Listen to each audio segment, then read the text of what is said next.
Sharanya ma'am, please ಈ ಒಂದು event ಬಗ್ಗೆ ಫ್ಯೂ ವರ್ಡ್ಸ್ ಫ್ರಮ್ ಯು. ಎಲ್ರಿಗೂ ನಮಸ್ಕಾರ.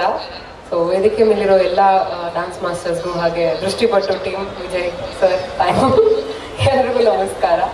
ಸೊ ಅನೂಪ್ ನನಗೆ ತುಂಬಾ ಚಿಕ್ಕ ವಯಸ್ಸಿನ ಪರಿಚಯ, ಅಂದ್ರೆ ಅವನು ಮಗು ಇದ್ದಾಗಿಂದ ನೋಡಿದೀನಿ ನಾನು ಅವನ್ನ.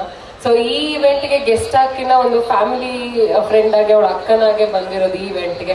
ಯಾಕಂದ್ರೆ ಇನ್ನೂ ನಾಲ್ಕ ಇದೆ, ಊಟ ಎಲ್ಲ ಆದ್ಮೇಲೆ ಕೂತಾಗ ಪುನೀತಾ ಅಂತ ಹೇಳೋರು, ನನ್ನ ಮಗ ಸಕ್ಕತ್ತಾಗಿ ಡ್ಯಾನ್ಸ್ ಮಾಡ್ತಾನೆ, ನಾವೆಲ್ಲ ಕೂತ್ಕೊಂಡೆ ಡ್ಯಾನ್ಸ್ ಮಾಡೋನು ಅಂತ ಮಾಡಿಸ್ತಿದ್ವಿ. ಅನ್ನಿಸ್ತಿ ಹತ್ಕೊಂಡ್ ಮಾಡೋಣ, ಖುಷಿಯಿಂದ ಮಾಡೋಣ, ಒಟ್ನಲ್ಲಿ ಚೆನ್ನಾಗಿ ಮಾಡ್ಬಿಡೋಣ. ಆಗ ನಾವೆಲ್ಲ ಕೂತ್ಕೊಂಡು ಮಾತಾಡ್ತಿದ್ವಿ, ಆಂಟಿ ಇವನು ಪಕ್ಕಾ ಡ್ಯಾನ್ಸ್ ಕ್ಲಾಸಿಗೆ ಹಾಕಿ ತುಂಬಾ ಚೆನ್ನಾಗಿ ಡ್ಯಾನ್ಸ್ ಮಾಡ್ತಾನೆ ಅಂತೆಲ್ಲ.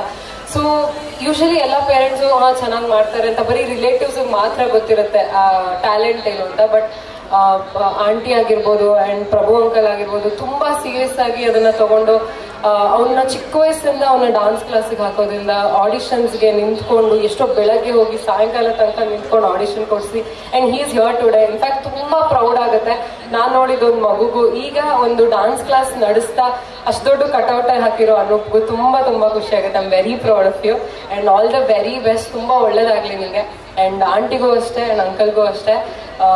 ನಿಜವಾಗ್ಲೂ ಪ್ರೌಡ್ ಪೇರೆಂಟ್ ನೀವು ಅಂಡ್ ಈ ತರ ಟ್ಯಾಲೆಂಟೆಡ್ ಮಕ್ಳಿಗೆ ನಿಮ್ ತರ ಪೇರೆಂಟ್ಸ್ ಇರ್ಬೇಕು ಅಂತ ಹೇಳ್ತೀನಿ. So thank you so much. ಹೀಗೆ ಇನ್ನಷ್ಟು ಡಾನ್ಸ್ ಕ್ಲಾಸ್ ಜಾಸ್ತಿ ಆಗಲಿ. So thank you so much. Thank you so much.